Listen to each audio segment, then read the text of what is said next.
va bien. Aujourd'hui je vous retrouve dans une vidéo dans laquelle on va parler de Taylor Swift encore une fois. Voilà, pour ceux qui ne me connaissent pas encore, je m'appelle Valérie, j'ai 19 ans et je suis fan de Taylor depuis maintenant un peu plus d'un an. Je pense que ça fait presque un an et demi. Ouais, on doit faire à peu près un an. J'ai commencé à vraiment l'écouter quand elle a annoncé qu'elle faisait une tournée mondiale en regroupant l'entièreté de ses albums ou presque. Donc disons que je suis une nouvelle née dans ce milieu, d'être une Swiftie, et j'avais envie de parler aujourd'hui du coup du fait d'être une Swiftie. Qu'est-ce que ça représentait, qu'est-ce que ça impliquait, comment ça se traduisait et tout dans notre vie de tous les jours.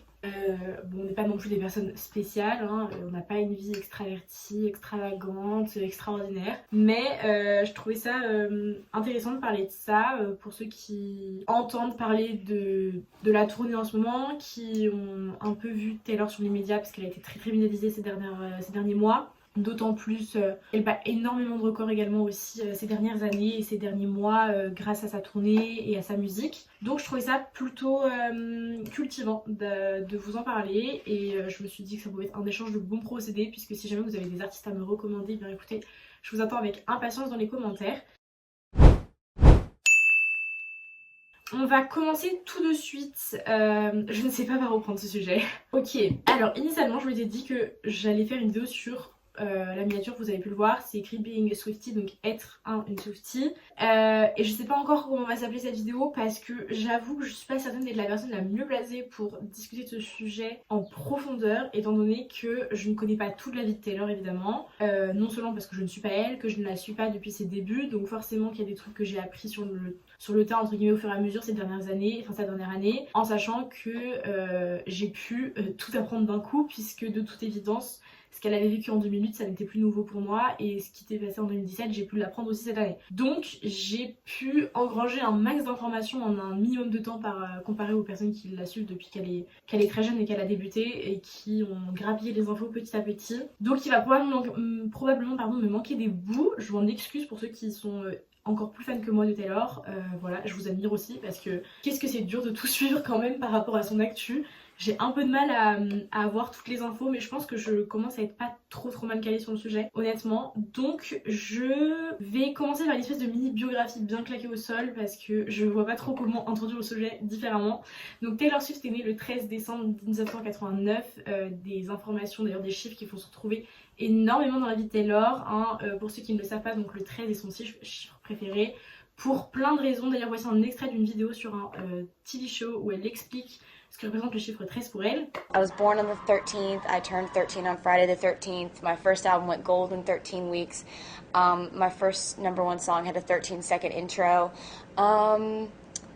Also, every single time that I've been seated in like row M or row 13, because row M is the 13th number or letter, every time I've been seated in like the 13th anything at an award show, I've won the awards. Or if I've been at the award show and I look up and I'm like, oh, random, that my eyes just directed to the 13th section, or a truck goes by and it's got like a giant 13 on it, that means, that good things are to come for that night. But at award shows where I'm nominated and I don't see a 13 at all that day, I know that I'm not going to win. Et 1999 qui est donc son année de naissance, qui est également le nom de son 5e album studio. Donc voilà, vous allez voir qu'au fur et à mesure, si jamais je place le 13 quelque part, c'est qu'il y a une raison, et elle est très forte pour ce genre de référence tout au long de sa carrière et de sa vie privée. Elle est très forte pour recaler des références tout au long de ce qu'elle fait. Donc elle est née du coup le 13 décembre 1989 en Pennsylvanie. Ses parents étaient des gens plutôt aisés. Elle a grandi plutôt dans une famille bien élevée avec de l'argent. Son papa était propriétaire d'une pépiniérie de sapins de Noël. D'ailleurs elle a écrit une chanson en 2020 il me semble, qui s'appelle Christmas Tree Farm, qui donc est une chanson sur là où elle a grandi, etc. Une chanson qui rappelle son enfance, et donc sa maman travaillait dans la finance. Elle va aux alentours d'une dizaine d'années demander à ses parents de déménager dans le Tennessee, puisque son rêve est donc de faire carrière dans la musique country, en rappelant quand même que sa grand-mère Marjorie, qui est également l'une des chansons éponymes de son album Evermore, était chanteuse d'opéra. Donc elle a d'abord eu cette passion de la musique via sa grand-mère, et elle avait reçu une guitare pour la première fois à ses 6 ans, je crois que c'est cet âge-là. Donc voilà, ses parents vont accepter de déménager d'un état à un autre, de faire la route, de quitter complètement leur vie. Elle a également un petit frère qui s'appelle Austin, qui n'est pas très présent en tout cas dans sa vie médiatique, dont elle est plutôt proche. Et donc sa maman Andrea et son père James, qui ont toujours été là, qui l'ont toujours soutenue dans tous ses projets et qui ont accepté de la suivre dans sa quête de popularité pour la musique country. Elle va donc écumer les les rues de Nashville, qui est donc la capitale de la country aux États-Unis, pour trouver un label, accepter que quelqu'un l'accepte en fait, pour qu'elle puisse enregistrer de la musique. Et elle va aussi faire la tournée des bars. Certains vont accepter qu'elle y chante. Donc voilà, elle va commencer à tourner un peu dans tous ces bars, à chanter. Elle va également suivre des cours après l'école pour apprendre à écrire, apprendre à jouer, apprendre à chanter. Ses parents vont vraiment être très investis et mettre beaucoup de temps, de motivation et d'espoir dans le fait qu'elle réussisse un jour dans ce milieu. Et ça va payer, puisque quelques années seulement après être arrivée à Nashville, elle se fait repérer par un agent dans un bar dont je ne me rappelle pas le nom. Il s'appelle Scooter quelque chose, voici son nom complet, qui est donc propriétaire du label Big Machine Records, qui à cette époque-là ne s'appelle pas encore de cette manière, je crois. Elle va donc signer, puisque c'est la seule personne qui accepte à ce moment-là de lui proposer quelque chose. Taylor, à ce moment-là, elle a 16 ans, donc elle est encore extrêmement jeune, et elle va sortir un album très rapidement, qui est un album éponyme qui s'appelle Taylor Swift, dont voici la couverture, qui regroupe une bonne dizaine de chansons qui sont écrites en partie par elle. Il y en a que une ou deux, je crois, qui sont écrites seulement par elle, et dont une large partie est coécrite avec l'écrivaine Liz Rose, qui est une... j'ai plus le mot, je sais plus comment on dit quelqu'un qui écrit pour la musique. Bon, bah voilà le mot que je cherche. Voilà, qui va donc l'aider à écrire une grande partie de cet album. Et elle va sortir cet album en 2006, qui est donc son premier album studio. Voilà, donc ça c'est un peu le début de sa carrière. Elle va d'ailleurs, il me semble, réussir à atteindre déjà des charts avec sa chanson Our Song, qui va plutôt plaire au public auquel elle s'adresse. À cette époque-là, elle s'adresse davantage à un public de son âge, et principalement des filles, mais l'album est absolument exclusivement country, jusqu'à ce qu'elle sorte l'album suivant, où le succès Interplanetary Love Story va atteindre la première place des charts, la propulser au premier rang et clairement mettre en lumière son travail. Succès qui va par la suite lui permettre de coécrire énormément d'albums et d'en arriver où elle est aujourd'hui. Voilà, je vais pas faire la biographie en long, en large, en travers de Taylor. Je pense qu'il y a des personnes qui le font bien mieux que moi sur YouTube, donc je vous invite à aller vous renseigner si ça vous intéresse d'en savoir plus sur le fond du sujet, en sachant que globalement, mis à part le début de sa carrière, la biographie même de Taylor est pas forcément super intéressante. Il y a plein de moments qui sont pas utiles pour comprendre comment est-ce qu'elle en est arrivée là. J'ai fait un peu une liste de tous les points que je voudrais aborder dans cette vidéo qui concerne Taylor, donc je vais me permettre de prendre un fluo pour être certaine de n'oublier absolument rien des points que j'ai notés. Ça va pas forcément être super construit, puisque je savais pas trop par où m'y prendre. Donc voilà, je vais faire un peu comme je peux pour essayer d'être le plus précise possible et le plus complète possible sur le fait d'être un Swiftie. Donc être un Swiftie, ça implique une première chose, c'est d'être au courant du drama entre Scooter Braun et Taylor. Donc pour vous expliquer très rapidement, quelques années après avoir signé avec Scooter je sais plus quoi, que je vous ai cité tout à l'heure, la maison de disques va être achetée par Scooter Braun, qui est donc un manager extrêmement réputé aux États-Unis, qui est le manager notamment de Justin Bieber et d'Ariana Grande à cette époque.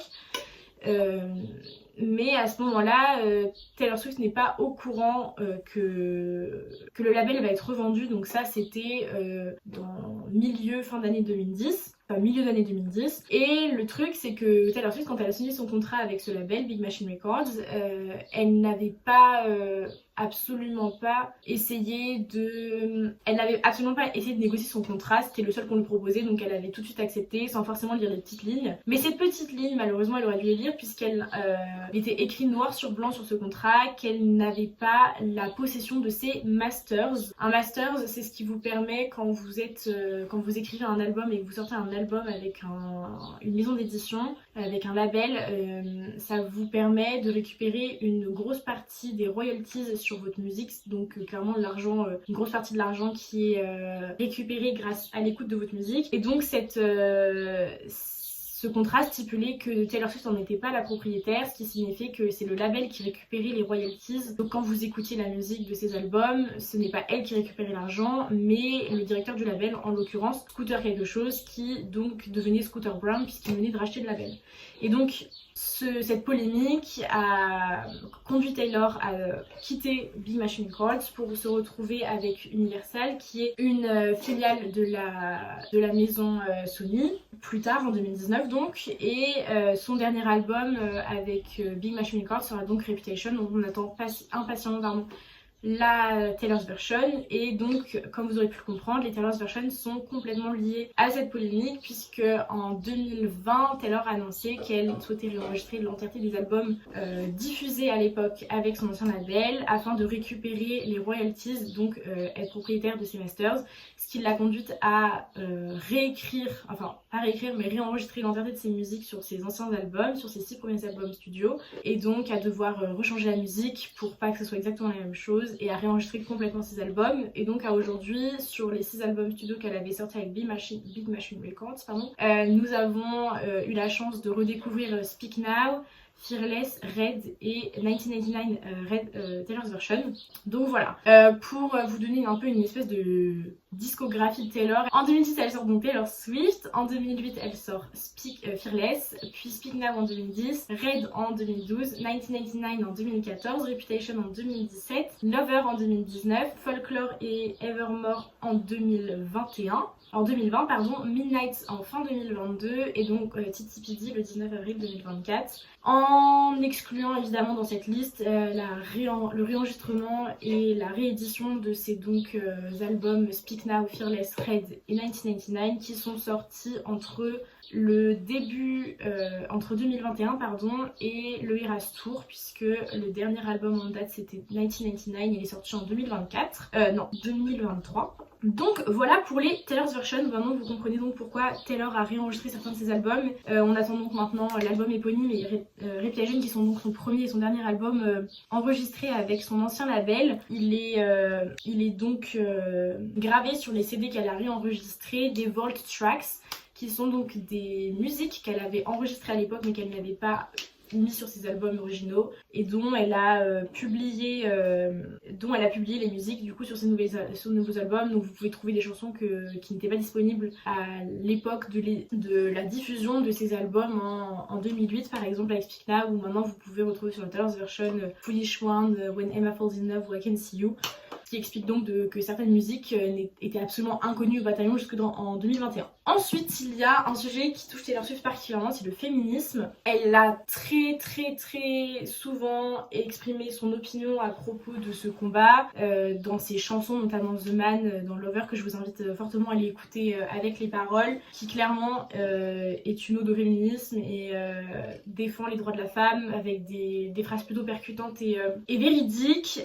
C'est un sujet qu'elle aborde également dans son documentaire qui est donc sorti en 2020, Miss Americana, qui retrace son parcours depuis la création de son album Lover jusqu'à sa diffusion. Et il est donc question durant ce documentaire de politique, un sujet sur lequel elle s'exprime seulement depuis 2019 quand elle a soutenu le parti politique de Joe Biden aux élections présidentielles de 2019 aux États-Unis, et également les élections d'État, je ne sais pas comment on appelle ça, quand elle a exprimé son soutien face au parti qui allait à l'encontre de celui d'une femme qui représentait pas mal d'idées xénophobes, homophobes, qui ne protégeait pas contre le harcèlement, etc. Chose par laquelle Taylor se sentait évidemment concernée étant donné son statut social. Et elle avait donc évoqué au passage l'importance pour elle du droit à l'IVG, qui est un sujet extrêmement tabou aux États-Unis et qui malheureusement aujourd'hui devient de plus en plus compliqué à accepter d'après la loi. Donc le féminisme, moi, c'est quelque chose qu'elle a toujours abordé, et si vous lisez les musiques, que vous cherchez les traductions, etc., des paroles, vous allez voir que depuis Lover, et même je pense Reputation, si vous lisez bien les phrases et entre les lignes, vous allez comprendre qu'il y a énormément de lignes qui font référence à ce genre d'idéaux. Je pense que là où vous avez le moins de chances d'en trouver, c'est clairement dans Evermore et enfin dans Folklore, pardon. C'est un album un peu différent, mais voilà, donc c'est des sujets sur lesquels elle s'exprime plutôt facilement maintenant sur ses réseaux sociaux aussi. Et la politique, elle avait encore soutenu il y a quelques semaines la candidature de Joe Biden. Je sais pas trop ce qu'il en est depuis les polémiques concernant ce mec, mais jusqu'à présent elle défendait le parti démocrate face à Donald Trump. Donc voilà, il y a d'ailleurs les médias qui sont exclusivement centrée sur la politique, qui disait que son avis et son opinion pouvaient extrêmement influencer les votes, puisqu'elle avait tellement en ce moment d'influence sur les jeunes qui représentent une grosse partie de la population votante aux États-Unis.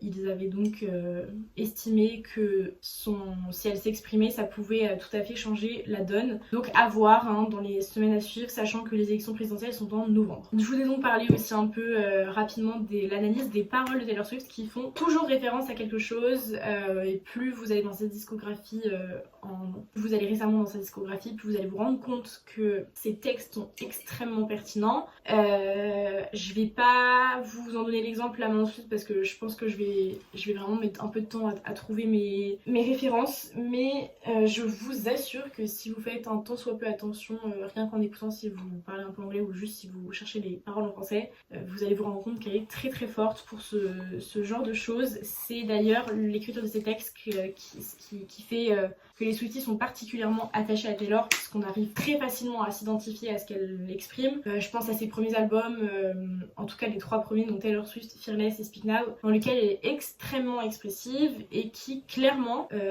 permettent à énormément de jeunes filles de s'identifier aux personnages qu'elle décrit, que ce soit elle ou des personnages fictifs qu'elle invente pour écrire ses chansons, écrire des univers. Mais voilà, des chagrins d'amour, des mecs qui la trompent en 27 secondes, enfin qui la larguent en 27 secondes au téléphone. Je pense à Joe Jonas. Donc voilà, il y a pas mal de petites références à sa vie qui sont faciles d'accès dans ses textes si vous en connaissez un peu sur elle. Voilà, je vous laisse aller vous renseigner là-dessus. La chose suivante que j'avais écrite, c'est les Friendship Bracelets. Je sais pas si vous avez remarqué au long des vidéos que j'ai tournées, et si vous avez fait attention, je porte au poignet, d'ailleurs aux deux, des Friendship Bracelets. Alors qu'est-ce que c'est? Les Friendship Bracelets, c'est quelque chose que Taylor Swift a inventé, enfin que son fan club a inventé, donc les Swifties, qui consiste à faire des bracelets de perles en écrivant, en utilisant des lettres pour former les paroles de certaines chansons, de certaines phrases qui sont plutôt pertinentes, ou des chiffres qui font référence à Taylor Swift, ou le nom de ses albums, le nom de ses chansons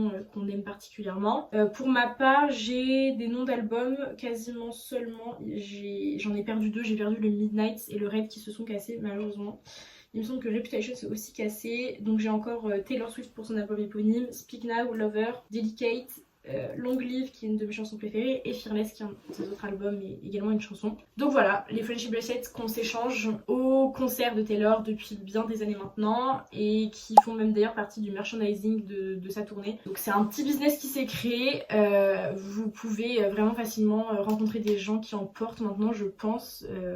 Mais bon, ça s'est aussi un peu développé ces derniers temps, c'est peut-être pas forcément par rapport à Taylor Swift que certains les portent, mais je peux vous assurer que si vous allez au Eras Tour et si vous avez la chance d'y mettre les pieds, vous allez revenir avec les bras extrêmement chargés. Ok, il y a un sujet qui est plutôt, on va dire, récent dans sa biographie, qui est quasiment arrivé au moment où j'ai commencé à suivre Taylor. C'est donc son collègue Travis Kelce. Alors Travis Kelce est un joueur de football américain qui fait partie de l'équipe de Chiefs, qui ont d'ailleurs gagné le Super Bowl, qui est la plus grande compétition sportive aux États-Unis cette année. Numéro 87, numéro très important puisque Taylor Swift accorde énormément d'importance aux chiffres, parce que les Swifties sont quasiment pour la plupart extrêmement fans de son couple avec Travis.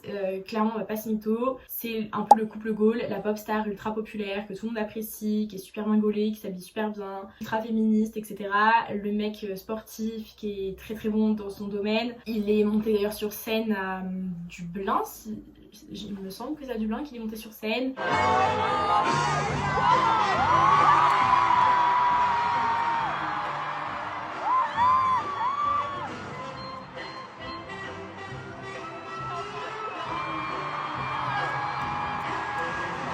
la rejoindre pour une transition entre une chanson et une autre sur son nouvel album, sur la setlist de son nouvel album.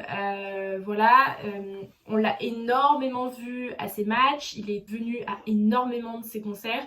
On peut d'ailleurs noter qu'il y a très récemment, il a débarqué en plein milieu du concert, c'était une surprise pour Taylor, et vous voyez sur son visage la joie quand elle le voit que c'est lui. When Taylor Swift shocked because Travis Kelce surprised her at the Eras tour, he attended the show in the middle of her performance during August, and she didn't know that he's attending, and her reaction is priceless.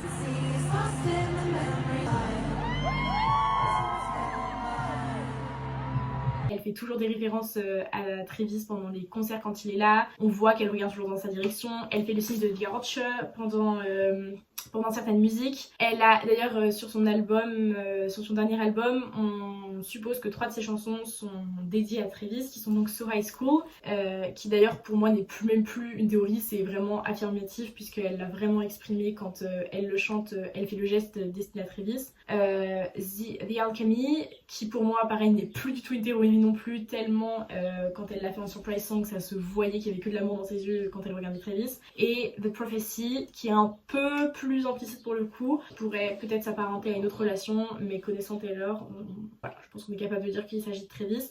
Il y a autre chose aussi, pour ceux qui ne savent pas, Travis a initialement, pour le délire, s'est dit qu'il allait écrire son numéro sur un friendship bracelet et le donner à Taylor, et regardez où ils en sont aujourd'hui, c'est assez intense, et ils sont toujours en train de se faire des déclats d'amour physiquement, etc. Et ça match tellement parfaitement que vous n'avez pas d'autre choix que d'être fan de ce couple. Travis, vous êtes fan de Taylor, vous êtes fan forcément des deux, donc voilà. Il y a encore un concert cette semaine où quand elle est sortie de scène et qu'elle a remercié ses fans, quand elle leur a fait coucou, il l'a présenté, etc.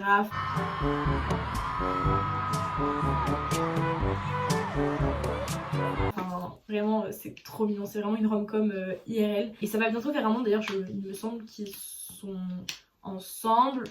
Je n'ai pas la date en tête de quand est-ce qu'ils ont publiquement officialisé, parce que je crois que ça s'est jamais vraiment fait, puisque à partir du jour où on les a vus ensemble, je pense que tout le monde avait TNT. Mais voilà. Ensuite, on parlait des Taylor's Version tout à l'heure. Il faut savoir que la plupart des Swifties, si vous en êtes vraiment un, n'écoutent que les Taylor's Version si elles existent. Je m'explique, je vous ai donc expliqué que 4 de ces albums avaient été réenregistrés, en sachant que ces 5 derniers, qui sont donc Lover, Folklore, Evermore, Midnights et TTPD, n'auront jamais de Taylor's Version puisqu'ils sont publiés maintenant et enregistrés avec son nouveau label qui dans son contrat d'ailleurs exprime bien le fait qu'elle détient l'entièreté des droits sur ses albums. C'est-à-dire que quand on écoute sur Spotify et que vous tombez des fois sur Shake It Off par exemple, de l'album initial originel de 1999, on passe. Parce que si on écoute cet album, on donne de l'argent à Scooter Brown, qu'on estime tous à nos yeux comme le diable incarné. Donc moi, malheureusement, je ne peux écouter... Enfin, malheureusement, heureusement, je sais pas trop comment expliquer. Reputation et l'album éponyme, on est obligé, entre guillemets, de donner de l'argent à Scooter Brown, sinon on peut pas en profiter. Donc je sais pas s'il y a des gens qui s'interdisent vraiment de les écouter ces deux-là, parce que pour le coup, l'annoncement des Taylor's Version n'a pas encore été fait, donc on est un peu bloqué pour écouter ces musiques-là sinon. Et au moment où j'ai acheté certains de ces CD, j'ai acheté Fearless et je n'étais pas encore au courant de tout ce petit drama, donc j'ai pas la Fearless Version, la Fearless Taylor's Version de Taylor.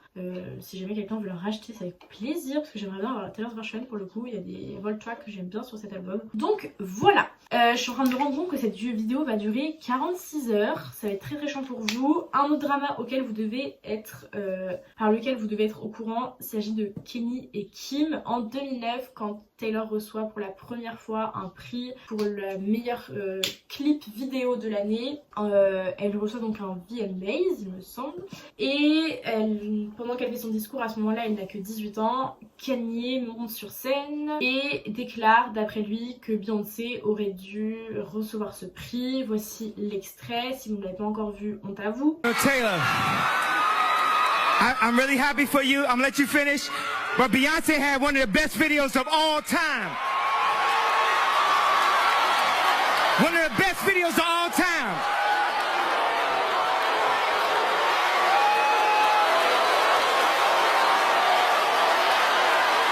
Et donc Kanye scande que Taylor Swift en gros ne mérite pas vraiment ce pourquoi elle vient d'être récompensée et que Beyoncé aurait dû être l'élu. Il lui rend après quoi le micro et ça se voit clairement sur sa tête qu'elle comprend pas. Beaucoup de personnes ont pensé au départ que c'était une vanne, enfin que c'était un sketch, et bah, il s'avère que pas du tout. Et c'est un scandale qu'elle a voulu un peu après par la suite, vu qu'elle était que dans ses débuts etc. Apaiser. Elle a voulu que les tensions s'allègent et ils avaient publiquement fait une photo ensemble pour expliquer en gros que bah, c'est bon, le problème était réglé. Sauf que Kanye par la suite a sorti une musique en mi-2010 où il faisait une musique dans laquelle apparaissait la phrase I made that bitch famous en parlant de Taylor Swift. Et dans le clip on retrouve donc une sosie de Taylor Swift nue à côté de Kanye. Et Kim avait, après que Taylor Swift ait démenti avoir donné son accord pour que cela se fasse et que ses paroles soient dites, publié une vidéo de Kanye au téléphone avec Taylor Swift afin de démentir que Taylor Swift avait démenti.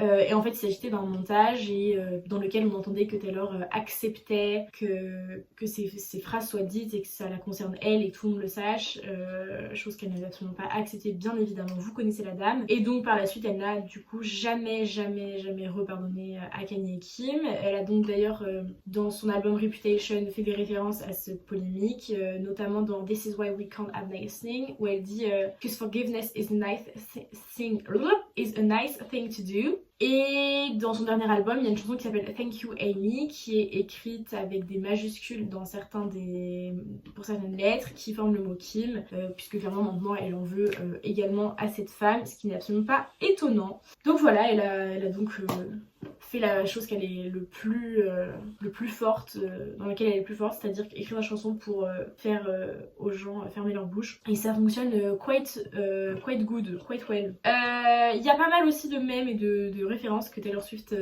a lancé quand vous êtes un Swiftie desquels vous êtes au courant. Je pense à Yes Whale. Whale! Look at it! Yes, Whale! R.I.P. me, I died dead. Rest in peace me, R.I.P. me, I died dead. Ça c'était dans un TV show. Voilà, c'est le genre de truc qu'on a souvent. La fois où elle a dit I'm not asleep, my mind is alive, un truc comme ça là, quand elle sort d'une anesthésie après une opération. Enfin voilà, clairement il y a tellement de choses qu'on a à propos d'elle qui sont très très drôles. Moi je trouve que c'est franchement une source de bonheur constant d'être fascinée par cette femme.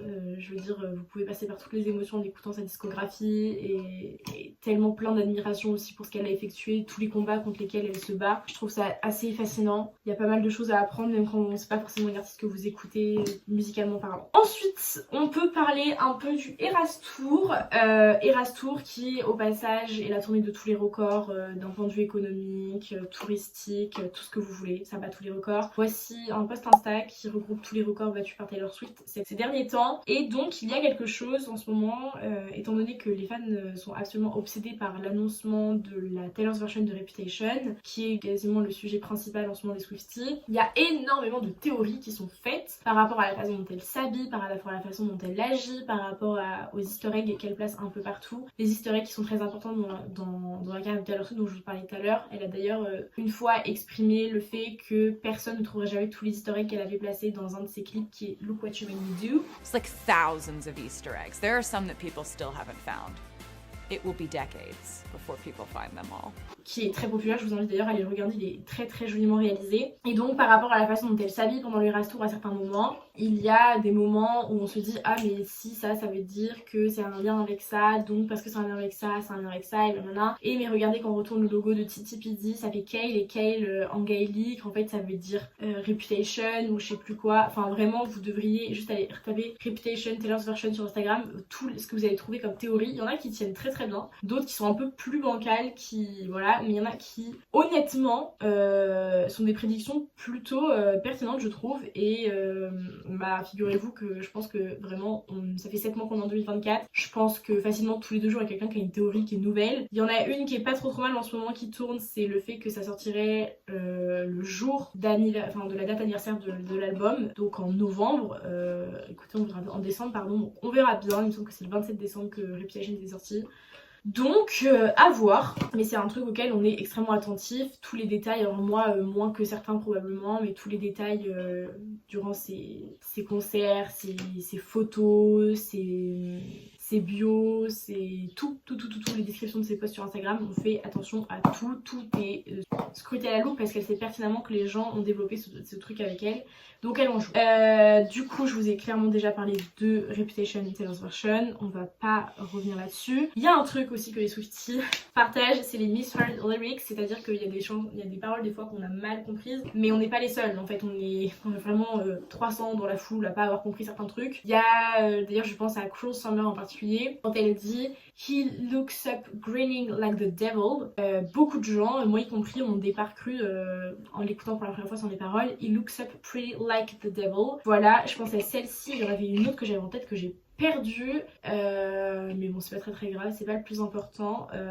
Voilà, parce qu'il y a plein des fois de trucs qui pourraient fonctionner en fait, c'est ça qui est drôle, des fois il y a des misheard lyrics qui pourraient vraiment fonctionner connaissant Taylor dans ses textes, donc c'est un peu fun. Le 13, je ne vous estime pas l'importance qu'il a puisque je vous mets tout de suite un extrait, je vous ai tout à l'heure mis un extrait de ce qu'il représentait pour elle, et il y a bien d'autres choses d'ailleurs maintenant qui font partie de sa vie qui ont un lien avec le 13, et figurez-vous que vous devez... quand vous êtes un Swiftie, vous devenez vous-même obsédé par ce chiffre. Moi, dès que je vois 13 quelque part ou que j'entends 13, je suis en mode oh, ça va être une bonne journée, ou oh, il va se passer un truc, ou oh, c'est une bus numéro 13, attention. C'est bien plus un chiffre malheur, mais plutôt un chiffre bonheur. Donc c'est un peu fun. Un autre truc aussi qui est assez particulier, c'est que sur un même album de Taylor, vous pouvez pleurer et en même temps avoir envie de crier à la fois. Je sais pas si c'est quelque chose qui est très répandu dans l'industrie musicale.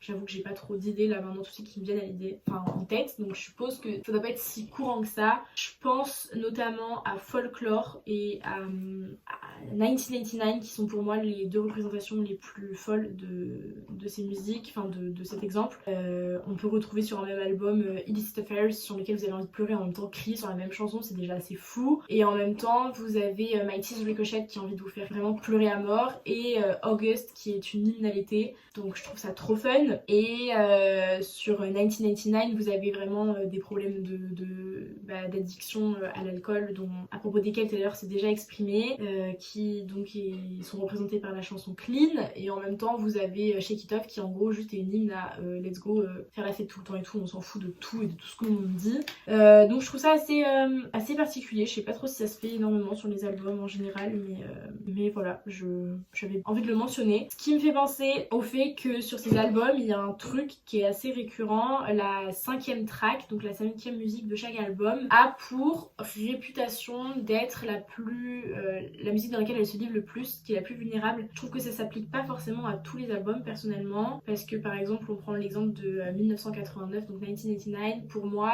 How You Get The Girl, c'est pas forcément la musique dans laquelle je la trouve plus vulnérable, mais plutôt dans Clean ou dans I Know Places, où elle parle avec vraiment énormément, sans se cacher de ses relations amoureuses avec son ex-compagnon Joe Alwyn, et je trouvais que c'est des musiques qui correspondaient davantage à la track 5, et en fait c'est quelque chose que les fans ont remarqué dans les 3-4 premiers albums et qu'elle après elle-même s'est mise à mettre en place. Donc si vous jetez un œil vous allez vous rendre compte que généralement c'est des musiques pas forcément ultra fun. Donc voilà, ça c'est un truc dont il fallait que je parle, ce qui m'amène également aux chansons qui sont considérées comme overrated.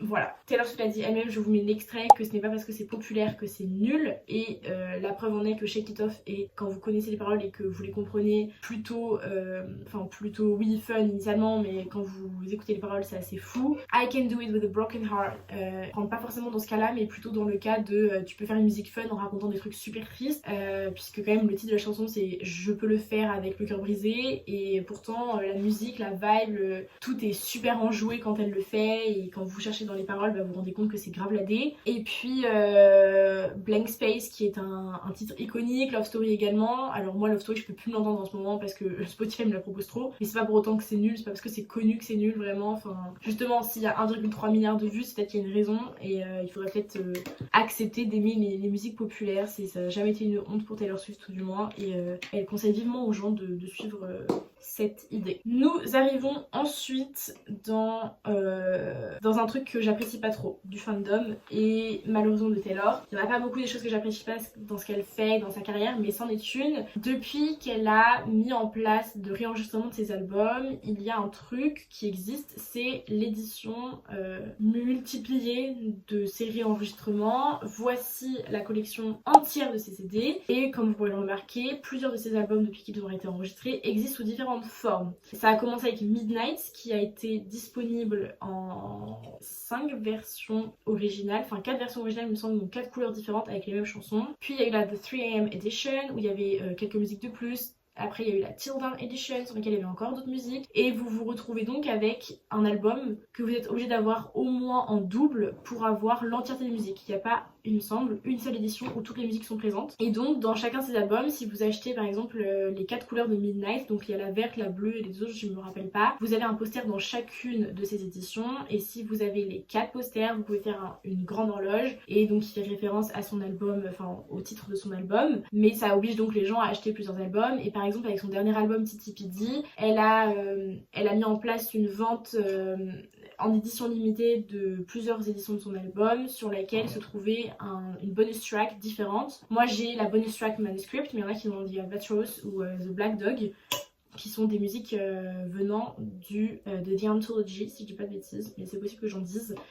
Voilà, donc ça force les gens à acheter 46 versions à chaque fois, et donc c'est pareil pour les albums CD et les vinyles, hein, ça fonctionne pour tout. Donc ça oblige un peu à dépenser de l'argent, et ça je trouve ça pas cool, parce que je pense qu'on en dépense déjà suffisamment dans l'écoute de sa musique, et dans les déplacements, et dans tous les efforts qu'on fait pour la soutenir dans ses combats. Et je trouve que c'est un truc qui est pas forcément respectueux de ses fans, mais en même temps, bah, business is business. Hein, qu'est-ce qu'on va lui reprocher ça? Donc voilà, ceci m'amène donc à parler du fait qu'elle soit une businesswoman. Elle a été en 2019 élue femme de la décennie et je vous invite fortement à aller voir son speech. Je vous mets la barre le lien dans la barre d'infos. Il y a une partie de son speech où elle dit, elle énumère un peu tous les problèmes qui lui ont été attribués, toutes les polémiques auxquelles elle a été rattachée, le fait qu'on lui reproche qu'elle soit trop souvent avec des hommes. Et donc elle dit, bon bah dans ce cas-là j'arrêterai de sortir avec quelqu'un. Et puis on la voit trop dans les médias, ok bah du coup elle va disparaître pendant plusieurs années. Des réseaux sociaux, on va pas la voir pendant un an par les paparazzi. Enfin bref, et je trouve ça super puissant parce qu'en fait on se rend compte que peu importe ce qu'elle fait, ça lui va jamais, enfin c'est jamais bien. Et après on lui reproche également de faire des musiques que sur des histoires d'amour. Donc bah ok, elle va parler d'autres choses, elle va parler de vrais problèmes, de problèmes d'adultes entre guillemets. Et ça c'est pareil, c'est un truc qu'on lui reproche aussi, alors que Bruno Mars a quasiment sorti que des musiques sur des relations amoureuses, on lui a jamais reproché. Et donc est-ce que c'est lié au fait qu'elle soit une femme ou juste au fait qu'elle ait tant de succès? Ça c'est le grand débat. Est-ce que c'est les deux? C'est très possible. Malheureusement ça joue pas en sa faveur. Donc voilà, c'est assez frustrant parce que on se rend compte que malgré le fait qu'elle fasse des efforts, qu'elle essaie de répondre aux attentes de la presse et des haters, bah en fait il y aura jamais rien qui suffira parce qu'il y aura toujours des gens qui seront là pour descendre le travail qu'elle construit et qu'elle s'évertue à améliorer. Je vous invite vraiment encore une fois à aller voir le speech, il est assez prenant, il dure une quinzaine de minutes, mais ça vaut le coup. Il y a quelque chose duquel vous êtes probablement au courant, c'est que son concert des Eras Tour a été sorti en version cinématographique, a donc également été diffusé dans les cinémas. Personnellement je suis allée le voir 2 fois, et il se trouve que quand il est arrivé sur nos écrans, ça a été le film le plus streamé illégalement en l'espace de 24 heures. Autant vous dire qu'il y a vraiment énormément de personnes qui souhaitaient aller la voir. Donc voilà, un petit record que j'avais envie de placer, une petite anecdote fun à propos de ça, qui montre quand même que les gens en redemandent encore une fois, hein, malgré tout ce qu'on peut nous dire. Il y a des extraits de Taylor qui sont sortis quand elle enregistre certaines musiques, et je pense notamment à l'album Reputation. Voici l'extrait en question dont je suis en train de vous parler. I'm in a getaway car, and you're in the motel bar. Or like, yeah, I'm in the getaway car, left you in the motel bar, took the money took the money in the bag and I stole Took the money in the bag and I stole the keys. That was the last time you ever saw me.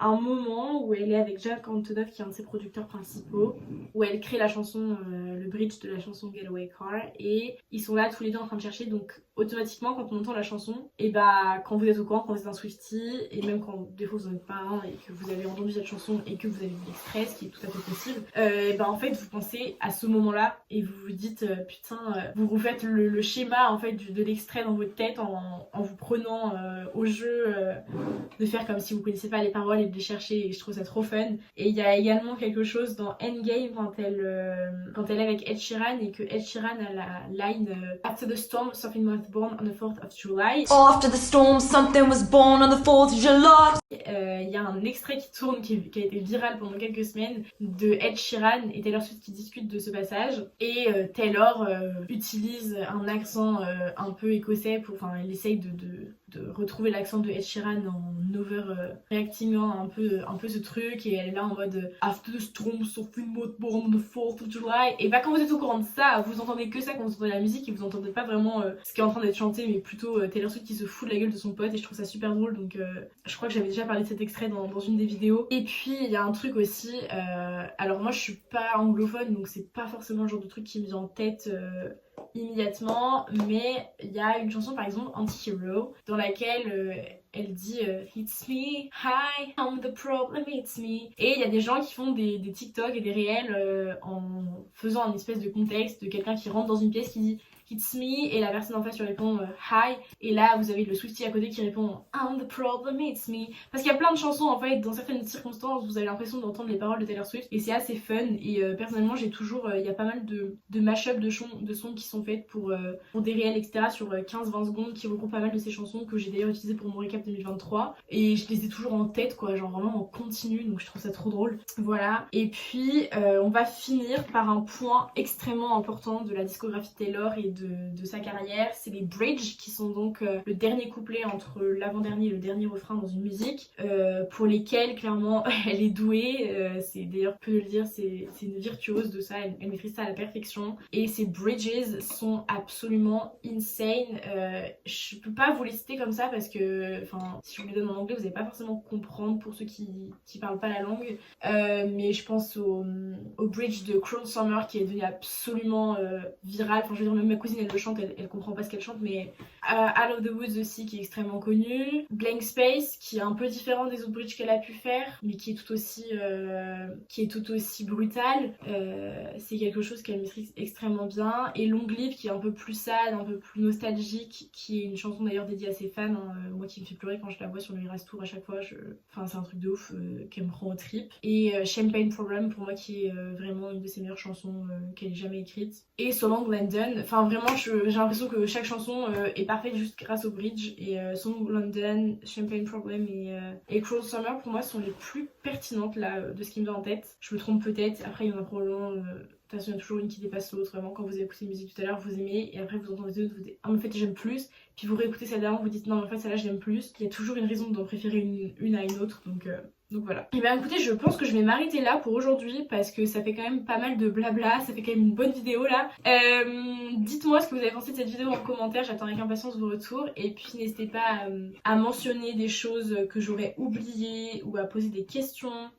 Voilà, ou s'il y a des choses que vous voulez qu'on parle davantage en détail. Il y a une musique, une vidéo sur YouTube de Seb qui fait pas la discographie mais qui parle de Taylor Swift contre l'industrie musicale, très très intéressante. Alors j'ai pas appris énormément de choses que je ne savais pas déjà en regardant cette vidéo parce que j'étais plutôt bien renseignée, mais pour ceux qui aimeraient en savoir davantage sur les masters dont je vous parlais tout à l'heure, et ben c'est vraiment l'occasion de vous renseigner, d'en apprendre plus, et ça parle également aussi du combat qu'elle a mené pour les royalties sur les plateformes de streaming, donc je vous invite vraiment à aller vous renseigner davantage. Voilà, j'espère que cette vidéo vous aura plu, on se retrouve la semaine prochaine pour une autre vidéo, et je vous souhaite une bonne fin de journée, une bonne fin de soirée, peu importe quand vous avez regardé cette vidéo, je vous souhaite une bonne continuation et à la semaine prochaine. Salut!